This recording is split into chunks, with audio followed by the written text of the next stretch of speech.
no nosso canal. Hoje eu tô aqui com um cara que verdadeiramente, literalmente corre ao encontro dos seus sonhos, das suas metas, dos seus objetivos.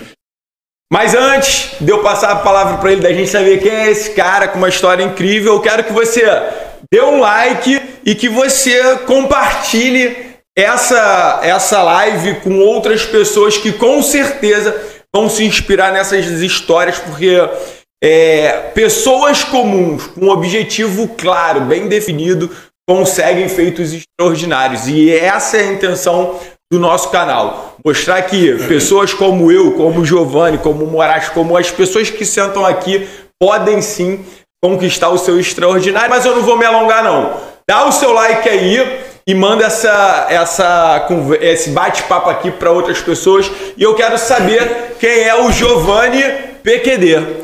Primeiramente, boa noite aí. Boa noite. Obrigado pelo convite. Meu nome é Giovanni Alcântara, né? Sou pai da Giovana. Sou noivo da cantora Bruna Labelle. Ex-militar paraquedista. Cumpri um período bacana na Brigada Paraquedista. Algumas missões interessantes para fora do estado. Enfim, foi um período muito importante e muito determinante da minha vida. As coisas eu aprendi e sigo essa mística aí até hoje aí na Brigada Paraquedista. PQD nunca deixa de ser PQD. Ela deixou de ser. Eu gosto de ouvir os paraquedistas falando eu sou, né? Eu lembro quando eu saí do BOP, eu ficava, não sou mais. E parecia que eu não podia falar, que parecia coisa de pela saco, mas o PQD ele carrega isso pro resto da vida, né? É porque tudo que você tem diploma, você não é ex, né? É verdade. Você nunca vai ver ex-médico. Eu tenho diploma de paraquedista, minha medalha tá aqui. Tomo banho com ela, durmo com ela, eu corro com ela. Eu tiro a aliança às vezes, mas tiro a medalha.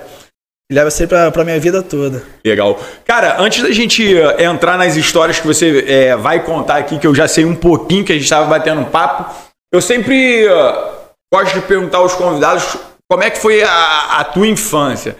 Porque a gente, às vezes, vê muitas pessoas explorando que falta de condição determina o resultado que a gente vai ter na nossa vida. Como é que foi a vida desse paraquedista do Exército? Do que tu lembra até se tornar esse paraquedista? Então, cara, eu hoje, com 39 anos, eu entendo que as coisas ruins às vezes acontecem com a gente pra gente poder servir como lição. A gente tem que tentar ali mapear tudo que acontece de ruim na nossa vida, para que quando chegar a certa idade a gente olhar e falar assim, então eu passei por aquilo ali para hoje estar mais forte e conseguir passar por esse problema aqui de uma forma mais tranquila. Eu sou o mais velho de 4 irmãos. Sou eu, Rafael, Thiago e Leonardo. Meus pais se separaram na época, eu tinha de 9 e 10 anos, né? Meu pai da Marinha e minha mãe dona de casa. Sendo que o motivo da separação deles, assim, por eu ter sido mais velho, eu sustentei muitas coisas, né? Eu até não deixava que meus irmãos ficassem sabendo e vendo algumas coisas em relação à traição. Meus pais, tentei sempre maquiar, tentei sempre camuflar para que tentasse não traumatizar meus irmãos, esquecendo que eu era uma criança também. Meu pai, extremamente alcoólatra. Minha mãe, enfim, vivia traindo meu pai. Quando eu chegar, eu pegar minha mãe traindo meu pai. E a gente se separou depois que tudo isso aconteceu. Cada um foi morar com uma tia. Eu fui morar com minha madrinha, ali em Irajá. Até meio estranho que eu vou falar, mas assim, em relação à oportunidade das pessoas que têm. Às vezes acho que não é nada. Nessa época, a minha tia não podia deixar eu morar dentro da casa dela com ela. E a casa não era nem pequena. Eu fui morar numa oficina, na parte de trás da casa tinha uma oficina do meu tio. Ali minha tia deu uma arrumada na oficina lá e eu fiquei morando, né, nessa oficina tempo. E assim eu fui crescendo. Fui entrando na minha adolescência, na aborrecência, né? Eu era foda, cara. Eu fazia, minhas tias pularam uma fogueira tremenda comigo. E o lance da brigada, já pra essa parte, foi realmente meio que um acidente. Meu pai por ser da Marinha, eu sempre quis servir. A brigada paraquedista, assim, eu achava que era o nível máximo, assim. A pessoa, para entrar pra brigada, o cara tem que ser diferenciado, né? Não é só querer, né? Aí eu falei, pô, vou entrar na Marinha. Meu pai da Marinha, era mais fácil de eu entrar. Sendo que, quando eu soube que nessa época não tava... A pessoa se alistava e tava sobrando uma galera, eu falei, pô, não vou arriscar. Aí paguei, não fui mais lá. Fui me apresentar, só me alistei, assinei os documentos e cheguei pra lá. Depois eu arrumei um emprego. Aí, nesse emprego, a mulher falou assim, cara, você tem de reservista. Eu falei, tenho. Você tem que ir lá em Madureira, dar entrada lá pra você pegar a certificado de reservista, pra você começar a trabalhar com a gente aqui. Eu falei, show de bola. Aí, quando eu fui, cheguei... Hoje em dia é tudo pela internet. O cara pode fazer isso no banheiro. Tu tem a mesma idade que eu, provavelmente a gente foi se alistar no mesmo ano.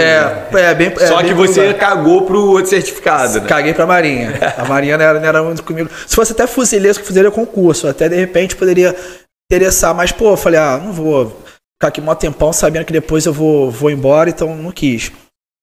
Aí nesse dia eu lembro que eu levei documentação pra ela, ela falou assim, olha só...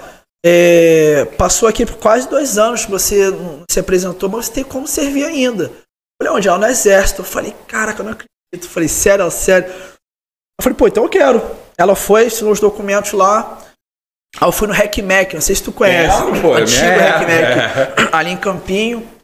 Alistei. Ele falou assim, ali por eu saber já como é que é um pouco assim do militar por causa do meu pai, né? O soldado adora avacalhar o recruta, né? O conscrito. Eu lembro que eu parei na porta principal, só que eu cheguei muito cedo. Até que eu cheguei cedo aqui, eu gosto de chegar cedo. Eu cheguei muito cedo, tava escuro ainda. Aí o soldado falou assim, cara, a entrada aqui na Itália é lá pelos fundos. Então que eu tava bem isolado, já sabia que era tudo sacanagem. Eu falei, pô, vou ficar aqui. A entrada era pela porta, daquela porta ali mesmo. Enfim. Eu entrei, fiz os testes. Eu lembro que quando... Eu não sei como é que é hoje em dia. Mas pra você ser paraquedista, você se alista todo mundo. E eu lembro que nesse dia ficou todo mundo sentado. Aí foi um sargento Macedo, não esqueço dele, paraquedista. Ele perguntou assim, quem é voluntário pra brigada? Eu já tava sendo, já cheguei ele como voluntário.